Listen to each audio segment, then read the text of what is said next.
नमस्कार मेरे प्यारे साथियों, मैं डीपी आज एक नए वीडियो के साथ आप लोगों के सामने। अभी 2 दिन पहले ही अमेरिका के राष्ट्रपति डोनाल्ड ट्रंप का मोदी जी के लिए ट्वीट आया कि वो मोदी जी के बड़े अच्छे मित्र हैं, मोदी जी के अच्छे प्रधानमंत्री हैं। और आज फिर अमेरिका ने एक गेम कर दिया। क्या कर दिया? चाबहार पोर्ट को पर सैंक्शन लगा दिया है अमेरिका ने। चाबहार पोर्ट पर सैंक्शन लगा दिया है। अब इसका इंडिया से क्या कनेक्शन है? तो आइए ज़रा से इसके विषय में हम लोग जानने की कोशिश करते हैं कि ये चाबहार पोर्ट जो है कहाँ है और इसका इंडिया से क्या कनेक्शन है, क्या इम्पैक्ट पड़ेगा अन्य देशों पर। सबसे पहली बात तो हमें ये जानना चाहिए, मैंने इंडियन एक्सप्रेस से रिपोर्ट लिया है, ध्यान रखिएगा,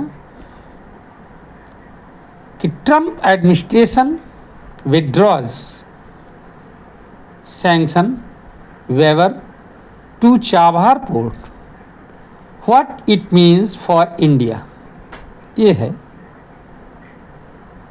उसमें हेडलाइन टैग होकर के आई है, उसके नीचे पूरी रिपोर्ट है। मैं उसी रिपोर्ट का आपको बता रहा हूँ। दरअसल 2016 में पीएम मोदी ने एक ट्राइलेटरल एग्रीमेंट पर समझौता किया। किसके किसके बीच था वो? इंडिया, ईरान और अफगानिस्तान के बीच। इसलिए इसको ट्राइलेटरल कहा गया। इसको ये भी कहा गया चाबहार एग्रीमेंट। ये जो है international transport and transit corridor का हिस्सा माना गया। और चाबहार एक पोर्ट सिटी है। कहाँ लोकेटेड है? ईरान में। ध्यान रखिएगा, ईरान में चाबहार एक पोर्ट सिटी है जो कि लोकेटेड है और समुद्र के किनारे है। एक ऐसे लोकेशन पर है, ध्यान रखिएगा कि ये जो चाबहार की लोकेशन है, ये ऐसे लोकेशन पर है जिसकी वजह से इंडिया की पहुंच, समझ रहे हैं, इंडिया की पहुंच जो है कहाँ हो जाती है? अफगानिस्तान में भी हो जाती है, सेंट्रल एशिया में भी हो जाती है और आगे निकलते हुए यूरोप तक पहुंच जाते हैं। हमें मालूम होना चाहिए चाबहार एक डीप वाटर सी वाटर पोर्ट है। कहाँ लोकेटेड है? सिस्तान, बलूचिस्तान, ईरान में एक सिस्तान बलूचिस्तान प्रोविंस है। बलूचिस्तान प्रोविंस में सिस्तान एक जगह है, वहाँ पर इंडिया का सबसे नज़दीकी पोर्ट है और यहाँ पर बड़े बड़े कार्गो शिप भी उतर सकते हैं, जा सकते हैं।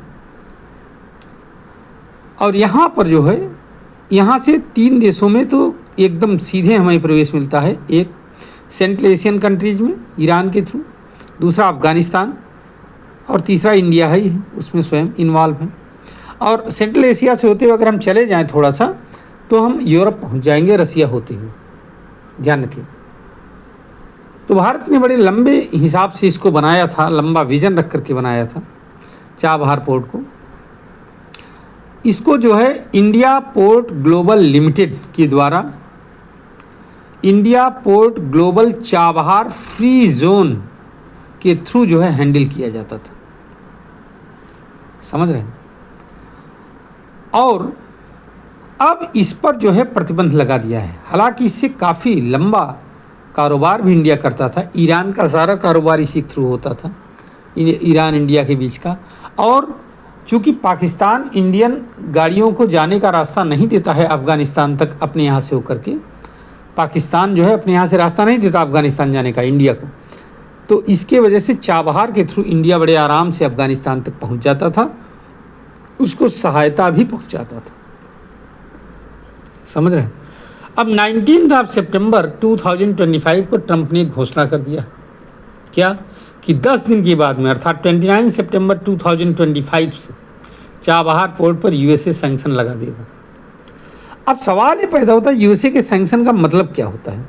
क्योंकि वर्ल्ड करेंसी अभी भी डॉलर है। हमारे बहुत सारे एसेट्स जो हैं, बैंकों के एसेट्स जो हैं, वो सब के सब डॉलर के थ्रू भुगतान करते हैं वर्ल्ड मार्केट में। अगर हमारे पास अगर यूएस सैंक्शन लगाता है, समझिए ज़रा सा, यूएस सैंक्शन लगाता है, अगर कोई रोक लगाता है, कोई रुकावट पैदा करता है, तो होता ये है कि हमें डॉलर की उपलब्धता कम हो जाती है उस पर्टिकुलर जगह के नाम पर, जगह के लिए।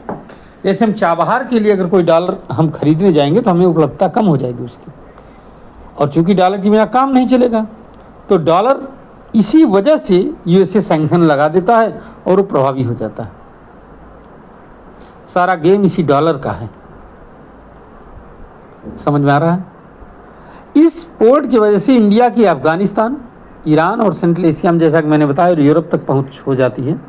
अच्छा, इससे ग्वादर को काउंटर किया गया है, चाइना पाकिस्तान इकोनॉमिक कॉरिडोर को काउंटर किया गया बहुत अच्छी तरीके से। नहीं तो हम लोग जो है, हम लोगों को भी इसी चाइना CPEC पर ही निर्भर रहना पड़ता। अब इस सैंक्शन का किसके ऊपर क्या प्रभाव पड़ेगा? सबसे ज़्यादा प्रभाव तो ईरान के ऊपर पड़ेगा, क्योंकि ईरान के लिए एक रेवेन्यू का बहुत बड़ा सोर्स भी था। इंडिया ईरान के बीच में जो भी व्यापार होता था इसी पोर्ट के थ्रू होता था, तो ईरान पर तो बहुत बड़ा असर पड़ेगा, बहुत प्रभावित होगा। लेकिन इसका असर अफ़गानिस्तान पर भी पड़ेगा, क्योंकि भारत अपनी सारी सहायता अफ़गानिस्तान को इसी पोर्ट के थ्रू भेजता था। अब जब ये पोर्ट पर सैंक्शन लग जाएगा तो भारत अपनी सहायता अफ़गानिस्तान को नहीं भेज पाएगा। उधर अफ़गानिस्तान में जो है बगराम एयरपोर्ट को फिर से यूएसए लेना चाहता है, पता नहीं क्यों। इसके माने अपना कोई अड्डा वहाँ बनाना चाहता है, क्योंकि चाइना का वहाँ दखलंदाजी बहुत बढ़ गई है, और इसी की वजह से जो है वहाँ पर बगराम एयरपोर्ट पर अपना बार बार दावा ठोक रहा है। कौन? यूएसए कह रहा है कि हमें इसको फिर से वापस चाहिए। चलिए, तीसरा कंट्री है इंडिया। इंडिया भी इससे इफेक्टेड होगा, क्योंकि इंडिया ही उसको संचालित किया है। इंडिया ने ही अपने जो है बड़े बड़े मशीनरीज लगाई है, सारा इंफ्रास्ट्रक्चर डेवलप किया है। तो नेचुरल बात है, जब प्रॉफिट की वक्त आया तो आपने उस पर सैंक्शन लगा दिया। सैंक्शन लगने की वजह से क्या हुआ कि अब इंडिया वहाँ से व्यापार ठीक से नहीं कर पाएगा। समझ रहे हैं? तो भारत पर बहुत बड़ा असर पड़ेगा। लेकिन ध्यान रखना, सेंट्रल एशिया से हमारा व्यापार बहुत कम है, तो जो हम सोच रहे हैं, जितना वर्ल्ड मार्केट सोच रहा है उतना असर नहीं पड़ेगा। लेकिन हाँ, अब ये है कि एक पोर्ट था जो कि हमारे द्वारा ही डेवलप किया गया था, हमने इतना उसमें इन्वेस्ट किया था। अब अगर वो चल ही नहीं पाएगा तो हमारा नुकसान तो होना ही होना है उसमें। समझ रहे हैं? आने वाले दिनों में क्या होता है ये कोई नहीं जानता है। यूएसए का क्या, किधर, कब, कौन से करवट बैठ जाएगा। चलिए साथियों, उम्मीद ये करता हूँ कि ये सब समस्याएं सॉल्व हों और भारत फिर से जो है विकास के रास्ते पर चल जाएगा। कल मैं एक वीडियो बनाऊंगा, टॉपिक हमारा कुछ और टाइप का होगा कि रसिया से, आप लोग ये जान लीजिए कि अभी तक हम सभी लोग यही जानते हैं कि रसिया से इंडिया तेल ही लिया है, ऑयल ही लिया है, लेकिन ऐसा नहीं है। एक और प्रोडक्ट ऐसा है जिसको इंडिया ने रसिया से बहुत ज़्यादा ख़रीदा है, और वो है पल्सेस। मटर की दाल, चने की दाल, मसूर की दाल, ये सब बहुत ज़्यादा लिया है इंडिया ने। कल देखूंगा, मैं इस पर वीडियो बनाने की कोशिश करूंगा। अगर कोई बहुत विशिष्ट टॉपिक हमारे सामने नया है तो मैं अपना वीडियो यहीं पर समाप्त कर रहा हूं। ये वीडियो आप लोग देखिएगा और अपनी राय बताइएगा। हमारी एनालिसिस कैसी लगी ये भी बताइएगा, अपना कमेंट करिएगा। अगर वीडियो अच्छी लग रही हो तो आप इसको लाइक करिए, शेयर करिए और हमारे चैनल को सब्सक्राइब करिए। धन्यवाद, नमस्कार, जय हिंद, जय भारत, वंदे मातरम।